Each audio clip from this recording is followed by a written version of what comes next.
আৰু গোবিন্দ টাইট ছাৰলৈ মই আন্তৰিক ধন্যবাদ জনাইছোঁ আৰু সকলো সন্মানীয় বিশিষ্ট অতিথিসকলকো মই আজি শুভক্ষণত লগ পাই এই মোক ছাপোৰ্ট দিয়াৰ কাৰণে বহুত ধন্যবাদ জনাইছোঁ আৰু এই চিনেমাখন বেচিকেলি ট্ৰু ষ্টৰি হয়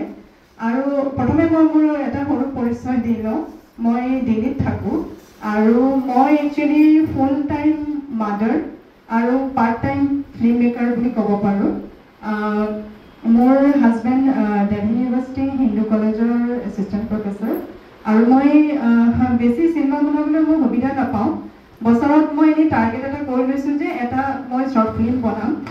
আৰু মোৰ শ্বৰ্ট ফিল্ম বেচিকেলি ছ'চিয়েল এৱেৰনেছৰ ওপৰত হ'ব আৰু এইটো মানে এটা ট্ৰু ষ্টৰি হয় ধেমাজিৰ এজনী মিচিং ছোৱালী ফেচবুকৰ জৰিয়তে এটা ল'ৰাই ফুচলাই মেলি দিল্লীলৈ লৈ গৈছিলে আৰু দিল্লীত হাৰিয়ানাত 1 লাখ টকাত বিক্ৰী কৰি দিছিলে আৰু ছোৱালীজনীক 2 বছৰ শিকলিৰে বান্ধি পিনি 5জন মানুহে দিন ৰাতি ধৰ্ষণ কৰিছিলে আৰু তাই উদ্ধাৰ কৰাৰ অভিযানত Mising student association of Delhi আৰু এগৰাকী নাৰী তাই দিল্লী পুলিচত কাম কৰে আৰু অসমৰে হয় অসমীয়া ছোৱালী তেখেতসকলে মিলি তাইক উদ্ধাৰ কৰিছিল আৰু তাই এতিয়া ধেমাজিত আছেগৈ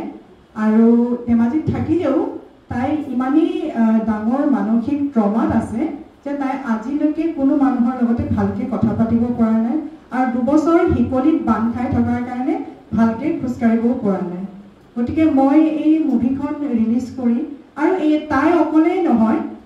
প্ৰতি বছৰে বহুত বিশেষকৈ ট্ৰাইবেল ছোৱালীক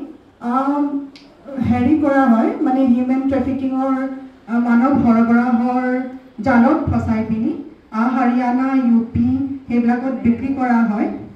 গতিকে মই আশা কৰিছোঁ যে এই মুভিখনে এই যিটো এৱাৰনেছ হিউমেন ট্ৰেফিকিঙৰ এগেইনষ্টত সেই এৱাৰনেছত এটা গুৰুত্বপূৰ্ণ ভূমিকা পালন কৰিব ধন্যবাদ